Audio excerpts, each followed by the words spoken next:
Welcome to Get Big Out Loud Radio, where we explore living the complex, funny, and beautiful ride of life with me, Kari Knutson, and Dr. Pat on transformationtalkradio.com. Are your thoughts keeping you small? Are you ready to get big? I will offer you ideas to transform what you are thinking into conscious action. Explore what is keeping you small and how to shift your behaviors in order to get big. Learn what is possible for you. Get ready to get big and live life out loud starting now.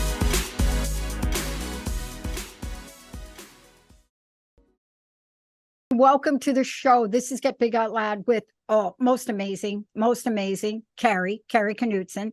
And this show is like the best. I don't even understand how she puts these together and how they come in at the perfect time, because it is that kind of thing. When I think about intuition and connectivity, this is where Kari is in the sweet spot of life. And what I mean by that is, if you haven't seen her shows, if you haven't seen her live, if you haven't been to any of her, you want to learn how to be a speaker, she does all that. She's going to help you with all that. But the one thing she and I think noticed here recently, otherwise she would not have picked this for her show. I am pretty sure she would not have. The case for nature.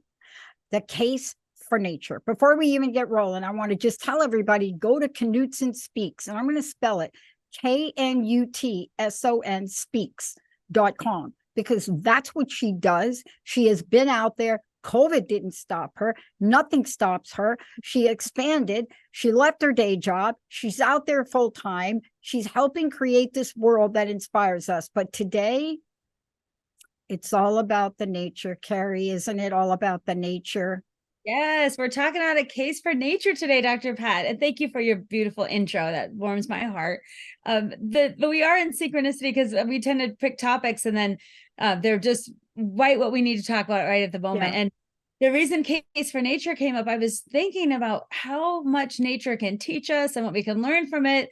And then at the same time, how much we're pulled away from it in our modern society, and how we need to, we can reframe our idea about what does it mean to be in nature or connect with nature and what it can teach us, that it would be a good topic. Because I thought a lot of people might be thinking about that. How can I reconnect with nature without hiking a 14er? Because that's in Colorado, that's what we think of as connecting with nature. You just spend all day hiking a 14er and then you can connect. That's what Jessica does. If you say that to Jessica, she's like, what mountain am I going to climb? That's our little hiking Jessica, right? Hiking, kayaking. But there's another version of it, right? And that's what we're talking about today.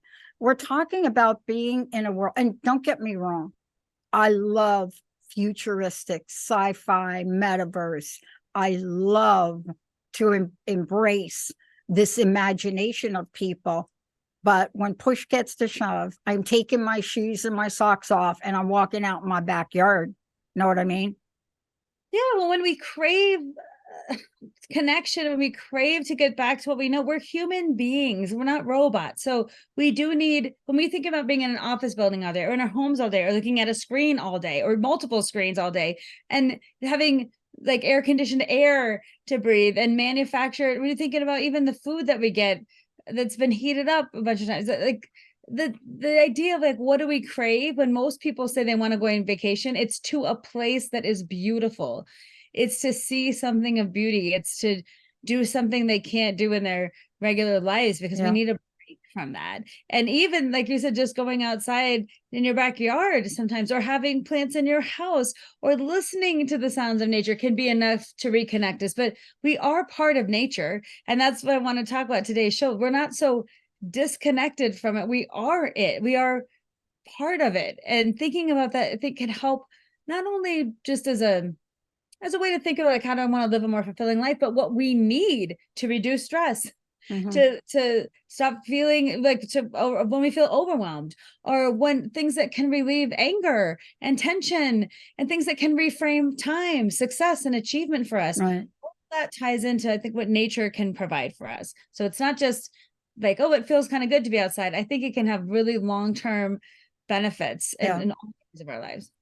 It saved me. And most of you may or may not know this, but I have been back east taking care of my best friend who was very, very sick. I mean, it's a miracle she's here today, but she lives in a beautiful place in New Jersey. And so part of our recovery process was, once she could walk, is get her up and walk in her where she lives. She lives in this beautiful, they don't make townhouse developments like this anymore. But when Linda bought here, it was beautiful. I mean, deer, of course, eating her plants, but deer, but the deer and the land. And, you know, I have some of those pictures on my phone. I didn't get them to Emily, but just getting out and walking the little dog a couple of times a day, it rejuvenates us. Tell us about that from your perspective, especially from why we need to connect with nature as part of the natural world. Well, part of it is our regulatory system. When we think about when we get dysregulated or stressed out, a lot of that is amped up through artificial means, like the pace of life, according to TV, radio, the internet, the news, is go, go, go as fast as you can, further, faster, longer, whatever you want to say. There's no really other message saying, hey, why don't you slow down a bit? Or everything in its own time, or you're probably doing okay. Like there's not or that voice might be there, but it's not as loud. And I think that's the voice we find in nature when you can be outside or even connect with ideas of nature through pictures or sounds, that nature has a sound to it and a rhythm to it. And I love that we don't look at flowers and be like, oh, you're not all the same. Why don't you all bloom at the same time?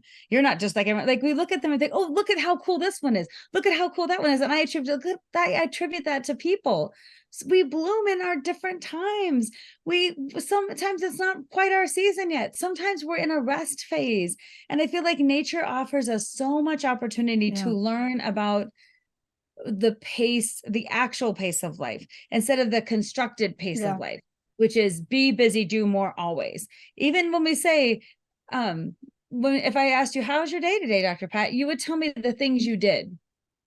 Well, I did this, and then I did this, and then I did this, and then it's almost like getting a sticker for your sticker chart for how productive you are. Okay. And the real question is, how productive were you? Did you get a lot done? Because if I say, how was your day? Again, most people go, well, this and this and this happened, and I did this, versus like, well, I felt these things, or I had these experiences. Yeah. Or I did took care of myself in certain way. So we reframe. Nature allows us, when you look at nature, there's no competition.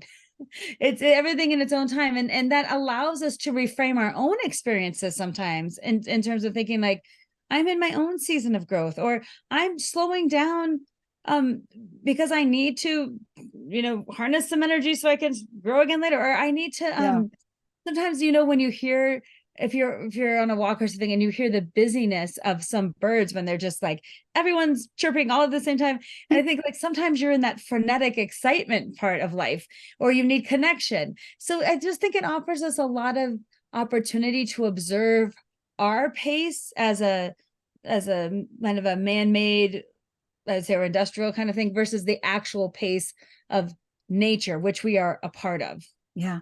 I mean, let's talk about, for me, let me answer your question. So I am back in our office today, and that I always get asked in the background, what is that wall hanging you have? Now I've got things in the background. That's my rubber tree plant, and that's my other plant. But that's my window. And we selected this office because we're up on the highest floor here, and we're surrounded by like in a tree house. My office is like in a tree house. But when I got into the office this morning, and I've been away, like I've said, I've been away for several months, and I got in here early. Jessica had been taking care of my plants. Thank you, Jessica. Amazing job. I know that is like a stretch, but we finally had a light bulb go on where we said, oh my gosh, just bring them into the office, so you don't have to keep going to my house. And what I've noticed fascinating to me is I love plants. I'm a girl from the Bronx. So people say, why? But here's what I love. Nature is so forgiving. Let's talk about this. If there was one thing we could learn from nature, it is how forgiving nature is. Now, there's one plant at home that didn't make it, but Jessica will be glad to know that as of this morning, even though it looked like it didn't make it, it was like poking its green things up to grow again, right? Can't we learn things from nature? Can we talk about that? what do we learn from, the wild animals? I mean, Canadian geese all over New Jersey, just everywhere. Well, what is it that you could share with us about what nature teaches us, kindly teaches us? Yes, when I think when you look, you put up some great examples of like plants, animals, even the elements that we see around us, like of nature and trees, anything that you see, flowers. I feel like it's not necessarily becoming like a botanist or anything to learn about the cycles. I think it's observing them and thinking of when you think about animals and their instincts around survival, around their either individuality or group pact mentality. When you see animals in nature and you observe them, what's interesting is when you take away the need to achieve, they're not really like they're in competition for food, but they're not achieving who's the most beautiful deer out here, who's the fastest flying bird, who's the whatever. I feel like human beings make everything a competition. Who's the fastest, who's the best, who's the furthest.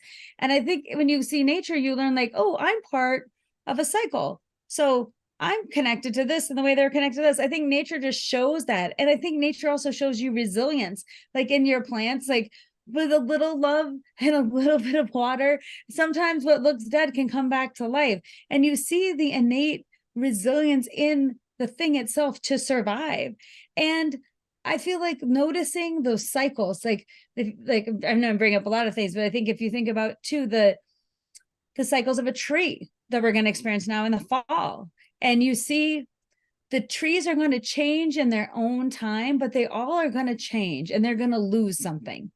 They're going to lose the beauty that they had, the lush greenness of the summer, and they're going to go into the change of the fall, and then the really huddled up moments of winter where we go inside.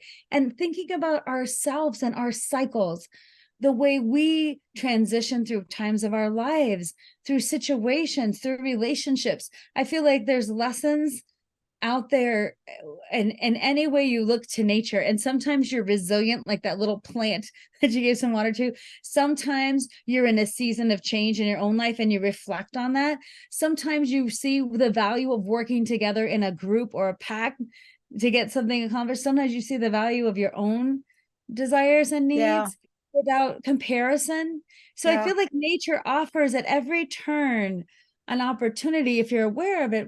And I think I would encourage people to ask themselves, what can I learn from nature? Like, what lessons become apparent to me as I just observe, as Yeah. I just experience? What would you take from it if your mind was open to it? I love that question. I want to tell you something what I observed. You asked me this morning, and I went around, I talked to all the plants here in the office, but I observed something sitting between Sierra and Emily in their office. They put several of the plants. They put two of them, two African violets, which Linda got me. And there's a joke. She's like, Pat, you can't kill these. Just water them from the bottom. And she's right, but I couldn't get them to flower. And I walked in there this morning and I noticed these things on plants now. And I walked in there, and apparently sitting between Emily and Sierra, one or both of them must have flowered. I can see the little flowers on them. Yes. And I just thought to myself, how beautiful, right? Whatever their energy is, whatever that environment is in there, it was definitely better than on my kitchen windowsill. Okay.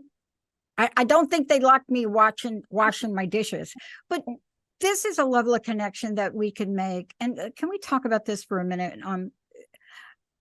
Sometimes people think we have to get on a plane and go to another country or even go to another state. And I think what we're talking about is in our society, we have to remember or figure out a way to get back to that thing that created us, the nature and the natural order of things. Mm-hmm. What have you found has worked for yourself? Because you're busy. I know you are. I said it earlier, full time in your business, speaking, coaching people to speak, Right. all of that. Yes. But what have you done? So I noticed for me, what's interesting, and even last week I had 5 speaking events in 4 days, and I was like, Wow. my gosh, Friday's like, I'm tired, like, but good tired, right? Like, I love this work so much. I love speaking to groups of people all over the place. And I find it very fulfilling. But I also need, when you think about balance, how you find balance from that go, go, go mentality and the connection. Sometimes it's the piece of just being in the moment and not doing something. And so one of the things I think that I just want to speak to that you said so beautifully is you anticipating those flowers openings, like those African violets, and being like, when are they going to open? And I wonder about the little miracle. I think noticing things in nature, it's like happening with or without us noticing. But when we notice, it's like an exchange of, I feel like a secret of life, right? Like, look at the beauty that exists. Look at the little miracle that happened. Look at this thing I'm paying attention to outside of my achievements or my bank account or my calendar. Look that I'm taking time to like care about a flower opening up or thinking like that. And to me, this is very random, but we've been watching the spider. It's called a cat face spider. Build an incredible like, and it's by our garage, and we're always checking on that spider. And I'm normally scared of spiders, but I'm so intrigued by this interesting looking one. And I feel like it's in a safe space. It can have a safe space. And but the kids noticed it and noticed its web, and then it noticed it's laying eggs, and then it noticed how it wrapped up beetles that it found. And like, we're into the life of this spider, like you wouldn't believe. And I kept thinking, what has noticing done for me? What slowed me down? It's helped me to focus on something other than me and what I'm doing. And when I think about being outside in nature and like being excited with my kids about this web and the latest developments in the spider community, it's not talking about something that's fabricated like through a TV show or through a video. It's something that's happening in real life. And I feel like that noticing aspect is just a focus away from all most of us are like a million miles a minute.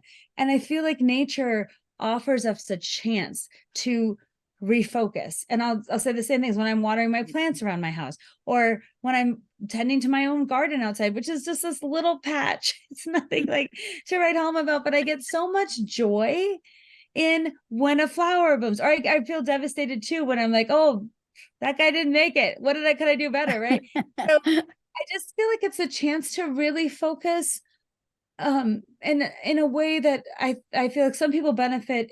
They'll say the same thing about meditation. I really can just focus on my breathing and just get to my sense of self. I feel like when you're engaged with nature and the power of seeing the magic of the spider or seeing the flower opening, or for me, anytime I hear the ocean, I don't even have to be at the ocean. I put ocean sounds on my phone sometimes just to feel that connection. I call it the heartbeat of the world. Like I feel like it, for me, it calms, it takes me from here, because I run really high.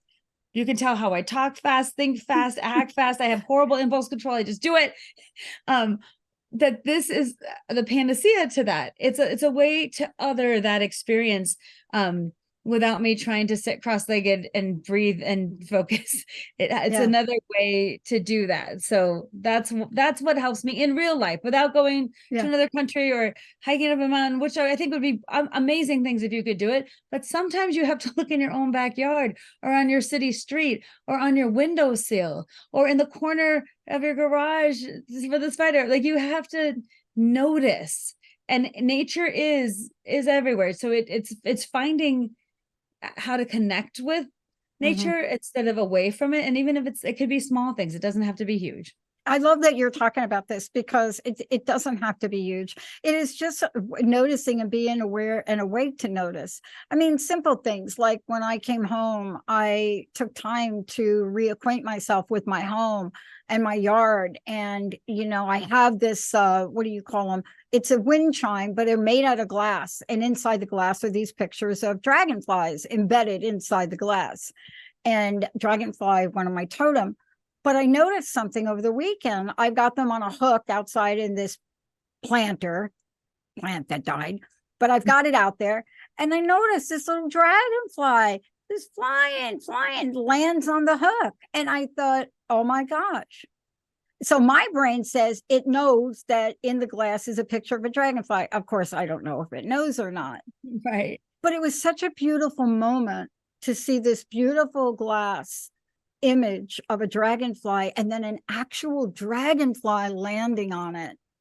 And it's a moment that if you stop long enough, it's a precious memory. See, I don't think nature has ever disappointed me. Oh, yes. That's You know, beautiful. I don't Yeah, think so. I love what you said too. If you notice it, it can be a precious memory. If you notice it, and that's again just shifting your mind from the busyness of your next thing on your to-do list and your achievements and all the things we have to get done to say, I just noticed a dragonfly land on this chime and and it was special to me, right? And I'm sure your heart rate probably went down, your brain stopped going for a moment. You've tucked that away as a sweet little miracle moment, and then life comes at you again, but it still existed. And I think in that moment for you, that was really special.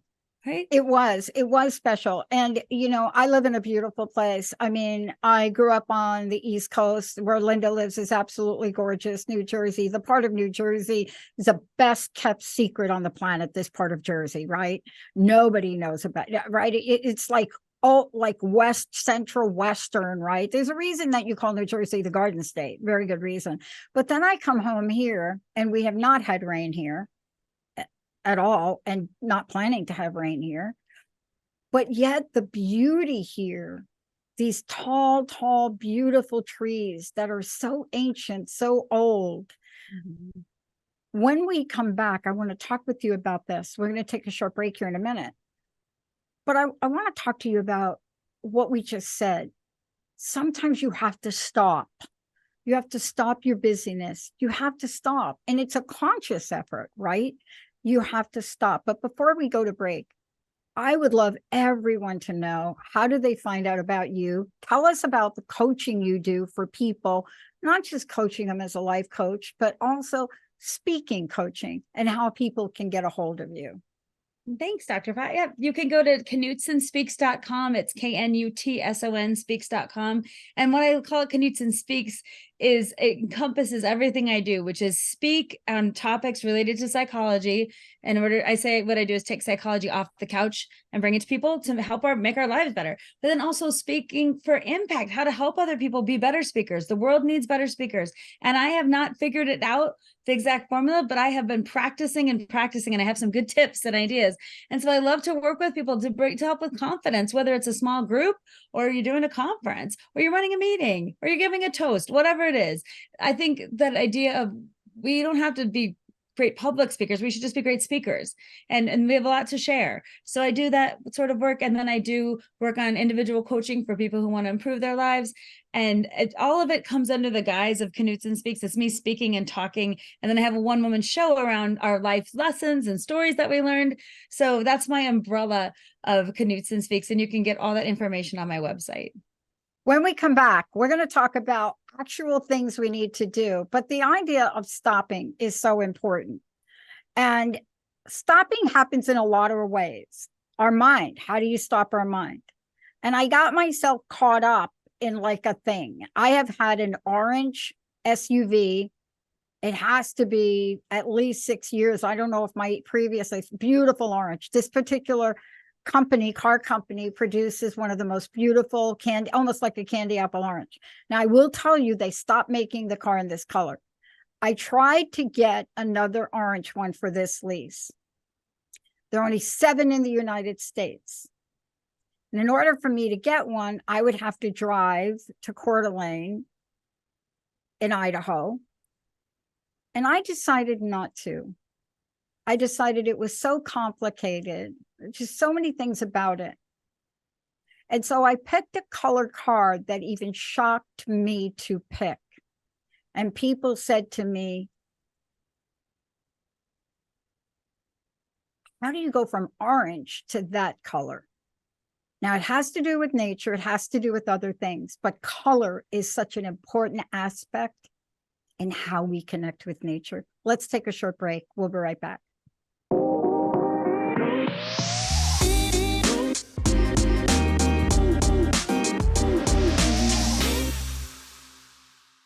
Hey, everybody, welcome back. Get Big Out Loud with Kari Knutson and me, Dr. Pat. I get to share this experience, living the complex, funny, and beautiful ride of life with her each month. Today, we're talking about the case for nature, and there's never been a time where we don't need to talk about this a little bit more than we generally do. Whether you're driving in your car, putting the kiddos on the bus, whatever it is you're doing, going from here to there, the world is filled with ongoing ways for us to be in our busyness of life.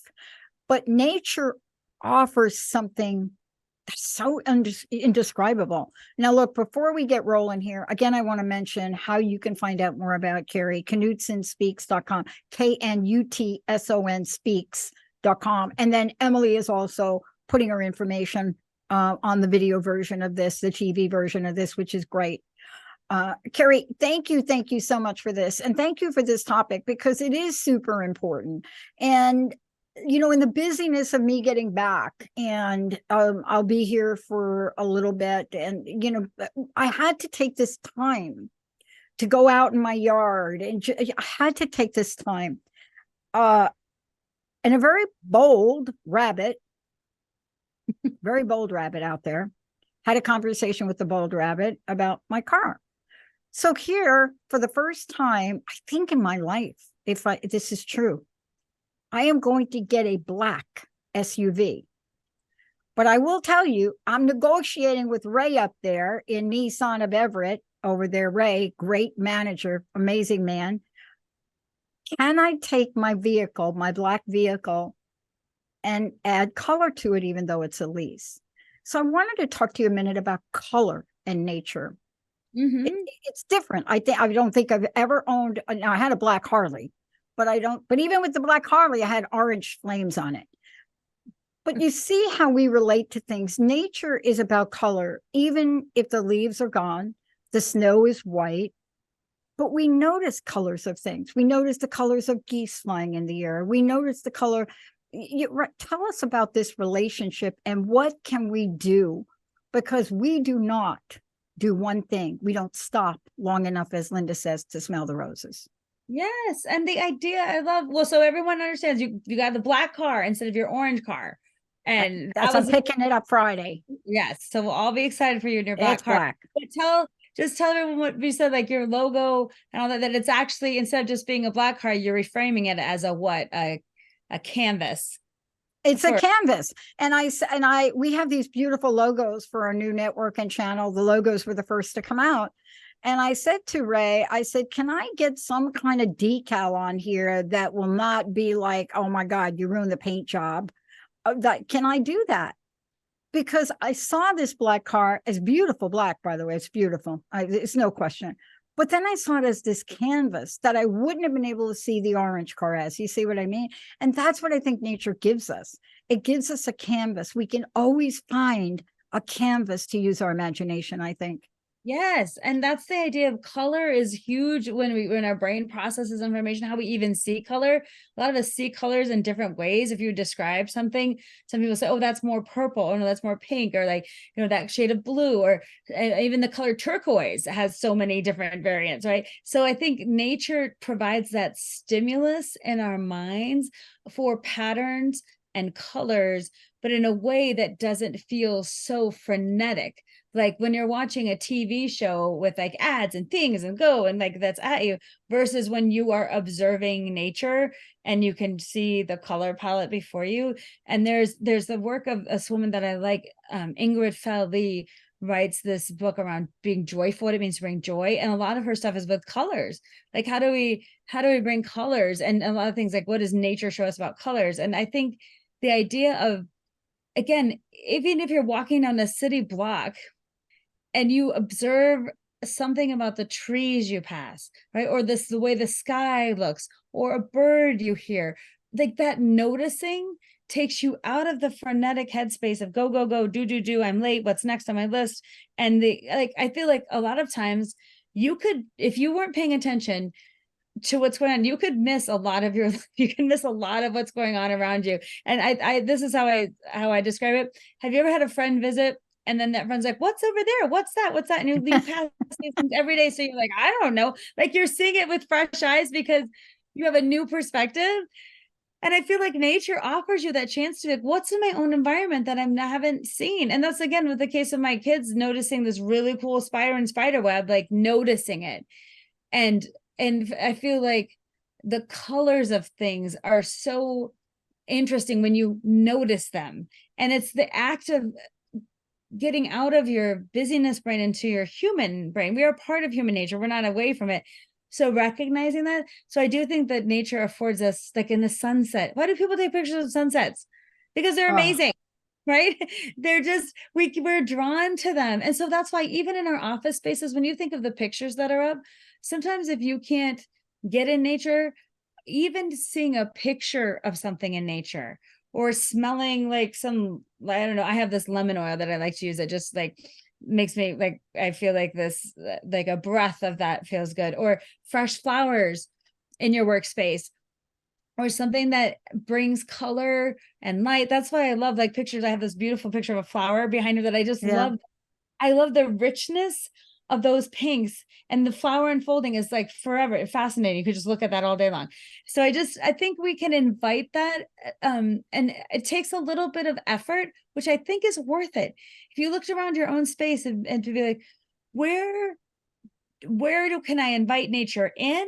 Where can I go out to get nature? How can I visually have things that are pleasing to my eye?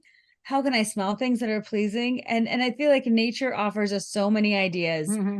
of how to do that. Yeah. Let's talk for a minute. There are a lot of people that may be thinking, I'm not visual, but I am auditory. I am, there's audio, and there's also, let's talk about something, the power of poetry for a minute, Oh, because there yes. are a couple of poems that you relate to. And I Yeah. want to talk about poetry for a minute. The reason that this is important for me is because I really grew up basically illiterate. It was very difficult for me to read and write. I graduated high school. That's another story for another show. But reading and writing was not going to be at the top of my list in terms of graduating. And, it took me a really long time to really get my skills and learn different, because I do learn different. But poetry always fascinated me, always fascinated me. I actually passed summer school because I had to bring a poem in and recite it. And of course, I couldn't read very well, but I memorized all of the words to Bob Dylan's Positively 4th Street. And I came in and I held up a piece of paper. Of course, it had nothing on it. And I read his poem. But there's something powerful about reading that poem. And it's something, I call it a poem, but there's something powerful for people that don't necessarily see, but take the sounds in or read. Tell us about that for you. So I love the work of Mary Oliver, and I think she is a naturist through and through. And any poem of hers that you read, I feel like is so telling of how we could connect with nature, how we could think about nature, and also the longing for just being and not having to work for something or to achieve something. And I love some of her expressions around like nature doesn't own anything, yet it is so abundant. And like, so I want to share one of the poems that I just love. And it speaks to me. It's called Black Oaks, and it's just a segment of it, but the part that I love, because I think it reframes our idea of time and busyness. And this is what it says: today is a day like any other, 24 hours, a little sunshine, a little rain. Listen, says ambition, nervously shifting her weight from one boot to another. Why don't you get going? For there I am in the mossy shadows under the trees. And to tell the truth, I don't want to let go of the risks of idleness. I don't want to sell my life for money. I don't even want to come in out of the rain. And that what spoke to me is like how much of us how we're selling our lives for money, for paying our mortgages, for feeling what our bank account needs, and the risks of idleness. Like, don't take a break, don't relax, always be going. And she's here offering a complete other way of shifting that. And I think the words that you can use, and that's why I brought up it's to me, just reading her poetry sometimes can help me reframe a moment. Yeah. And when I get into like, am I selling my life for money right now? Like, what is my life really about? connecting with people and enjoying things, or working. And if your life is working, it's just an opportunity. It's not because you're bad. It's not a judgment. It's an opportunity to be like, is this really what I want? Can I reframe things for myself? Can I have some more balance? Is there an opportunity here? Not for judgment, but for curiosity. What might I do differently? What might I invite into my thought process that might help me? So poetry is one thing that I love that helps me. And I think Mary Oliver's poems are just the pinnacle example of beauty. And it's beautiful poetry. Yeah. Yeah. But this is what we're saying, whatever that sense is, whatever that is, and we have senses, and some of you have fifth and sixth senses. It doesn't matter, whatever that way is for you to connect. I mentioned earlier, taking my shoes off, walking on the grass. For me, there's something about that does it for me. It doesn't have to be very long. But whatever that is for people, it doesn't really matter, does it? It's just a connection, Kari. It is, but this is what I'd encourage people to think about. Notice your resistance to taking any time to do that. Notice the resistance to stopping work, stopping being productive, stop doing something. Because when you're taking that moment to walk outside or take a breath of fresh air, or like leave your desk to go outside for a minute, it takes intention.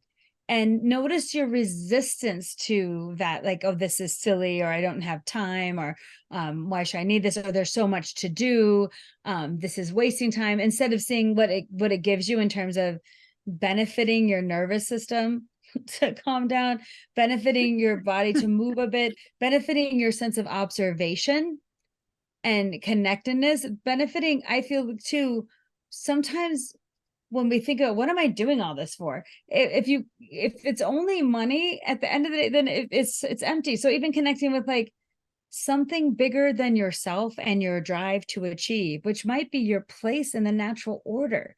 It might be your value as a human, just being here on this earth without doing anything. And this is my example. We never look at a baby and be like, what did you do today? Get busy already. Oh my gosh, all you did was sleep and eat and poop and cry and laugh and sleep again. Oh my God. Like, it's funny. Right.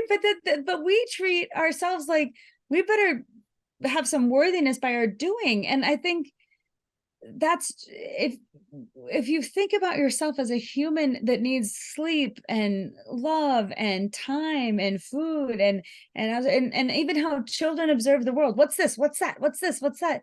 Like some of that curiosity that we tend to lose as adults, I think we can easily find that again in nature. Why did this bloom that way? Look how cool that tree is. It sure is windy today.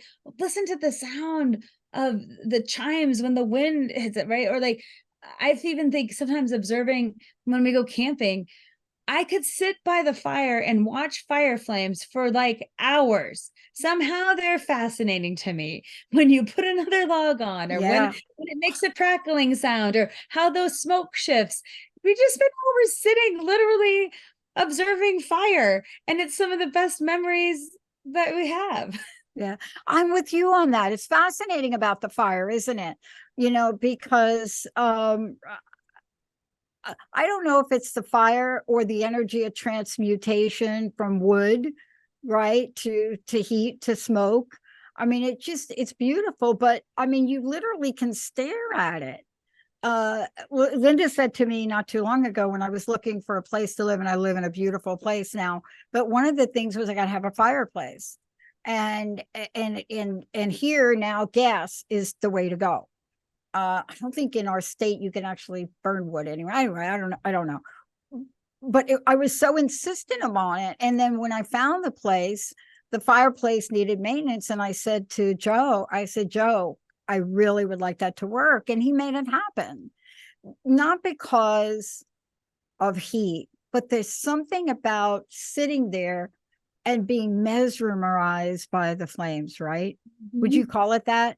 Yes, mesmerized. And that's how people feel when they look at a mountain or look at the ocean or look at fire. It's those things that you're like, oh my gosh, this is like a tiny miracle. And I think our best, most human selves relate to that magic, if you will, or that experience of seeing the force of nature and being mesmerized by it. And that's, again, if you can just notice what you need, what calms you down, like recently I went on a trip to a beautiful place called Hans Peak, and I noticed in myself, it took me 3 full days to get in sync with nature's rhythm and certain. I had been so high and frenetic on everything I was doing but I noticed by the 3rd day, I'm like, oh, I'm getting into the cycle of nature, like around 6, 7, 8, when the thing starts getting darker and you go to bed earlier, and then you get up super early because the sun's up, and like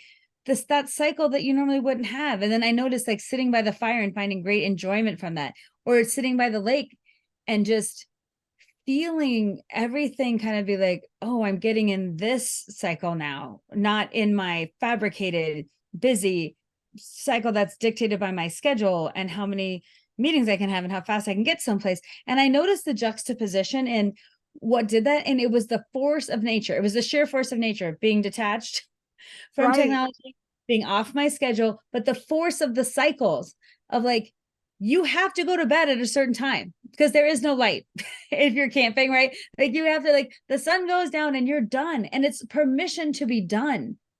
It's permission. And then the world that's open 24 hours where you can access anything all the time, get things delivered to you.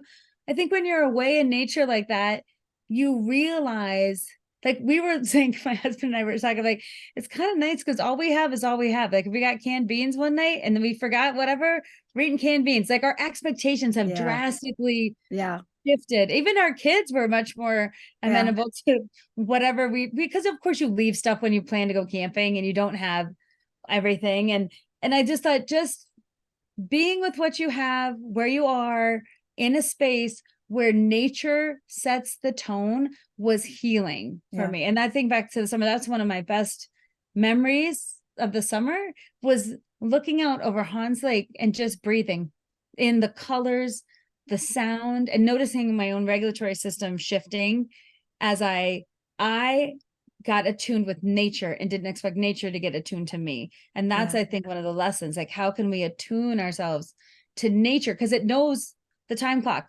It knows how fast we should go. It gives us a lot of lessons. You brought up something and I want to really touch upon it. I know it's something we don't think about, but one of the things that happened during our experiences over the past 3 years with COVID is there was so many innovations that were done. We're using one right now. Thank you, Zoom. But the other innovation, and I am going to call it an innovation, is called delivery. Now, there was delivery before, but this is delivery with a capital D. And I got teased a little bit because I like delivery. I even like grocery delivery. And Linda's like, just go to the store. And I'm like, you know what? Why not just have it delivered? I mean, I'm not having a special birthday cake. So it's an interesting idea. And it saves me time, and time that I could have to go on that walk. I'm a business owner, and I fell in love with delivery over COVID. Does that sound silly? But I did. I fell in love with delivery. I think a lot of people didn't think of it as an option before, and then all of a sudden it was a really good option. And exactly. When you think about, do you want to spend an hour walking up and down the aisle, or do you want to, like, have it delivered? Like, I think when you do the, gains losses things, it depends on how you want to spend your time and what's valuable to you and where your priorities might be. And I think but you're right. Over the last 3 years, Amazon, delivery services, groceries, Uber One, delivering food, and Lyft, and like all the things that can be delivered. But you have to ask, I think, yourself, is like, at what point are we consuming and getting things, and then how are we utilizing that time to our benefit? So if it's a convenience that allows us to spend more time online or more time with our butt in a seat doing work, then you have to say, is it better that I go out of the house and get my own groceries because I need to shake things up? Or is it a time saver that allows you to do something else that fills you up? Ping So that's pong. my It's the question. time that allows me to play ping pong. I mean, look, we're talking about things that connect us with nature or connect us with the natural ways of things we love. How often have people talked about the fact that walking was essential to them, being out in nature? It's their sanity, right? And the example you gave, this beautiful place that you went to, just absolutely gorgeous. What can we say to help people? What tips do we want to leave people with here? So that it doesn't matter what walk of life you're in, whether you have children you're caring for, job that you go to, overtime, whatever that is. What are your tips for people today? So when I think about, we're talking about the case for nature, the invitation would be to assess yourself in a way and assess your environment and your life in a way that says, am I bringing in nature or connecting with nature in a way that fulfills me, or is there an opportunity where I could do that may bring a little joy, a little color, a little sense of your senses to life, in terms of alleviating not just straight up suffering, because I don't think necessarily we're suffering, but like, and to alleviate the blah of life, or the din, or the hum of the fluorescent light that is just like, no. And when you think about, again, I'm human, so I have some human things. I'm actually connected to nature, not away from it. I'm a part of it. So how am I showing up in my environments to connect to myself through nature, and what can it give me? So would looking at your schedule and saying, I am going to get off my, out of my desk for lunch and take a quick walk around. Even taking a walk around your office building, it might not be beautiful, but it might be getting you outside. Or if you think that's impossible, I can't ever get out, like, can I bring some things in nature, in sounds or plants, or pictures, or audio? Can I do that? And can I pay attention in my life as I'm moving through life? Can I stop literally to smell the flowers? Can I stop to actually notice? Because I think it's in the noticing. Even the bark of our tree out front, it has shifted as the tree's gotten bigger, and it's like getting thicker now, and it's in a stage of growth that we're like, oh my God, that bark is so scratchy and cool. Like, who cares? But yet it's so cool, right? And so thinking about like noticing things, or when a flower comes up and you're all excited about it, to see like, this is ridiculous, but the joy that I have, I brought a plant to life back in front that I thought was totally dead, and it had one little tiny flower that decided this season, I'm like, you're not dead yet. And so I just feel like the noticing of other things rather than me being so internal, which a lot of us are. What does this mean to me? What's the problem for me? What do I need to figure out for myself? What's wrong with me? What do I need to do next? And it's all this kind of thinking. I feel like when you can connect to nature, you take that and you take all that energy and you just are with yourself and the world in a way that can be very calming, powerful, enlightening, beautiful, joyful. Or even in the midst of like winter storm, you'd be like, I'm cold and the wind is, look at nature whipping this up, and look at how this feels. And even just noticing the power of nature, and our place in it, and remembering we're not so disconnected, we are part of it, and seeing how am I part of it, and what kind of benefits could I get from actively engaging with it. Yeah. And thank you for bringing this topic to the forefront today. I mean, it's one where we have to remind ourselves, we have to remind ourselves. I know our lives are busy. I know for me, I'm very grateful that I had the opportunity to go back and help my best friend out. That I made a conscious decision to take that time. But even in the middle of that, it was so important to remember the things you just shared with us today. It was so important to remember that whatever's going on around you, we have an enormous capacity to stop and literally smell the roses or not. Kari, thank you. Again, tell people how they can get a hold of you, and what's your personal message? What would you like to leave us with today? Sure. You can connect with me at knutsonspeaks.com. And I'm excited because I'm redoing my website, and I'm excited to have even more access to videos and classes and other things that are coming up, or that I'm pushing out of my comfort zone to see what I can offer, because I think talking about issues in psychology and how we live as human beings is so valuable. So everything right now is at knutsonspeaks.com. And the message, I took some notes around what I wanted to leave you with today. And one of the biggest things is to remember and it's in our names, we are human beings. We're not human doings. So if you forget what your role is or your purpose in life, you just say, what am I? I'm a human being. We're not called human doings when we act like that all the time. So I'm a human being. So what does it mean to be?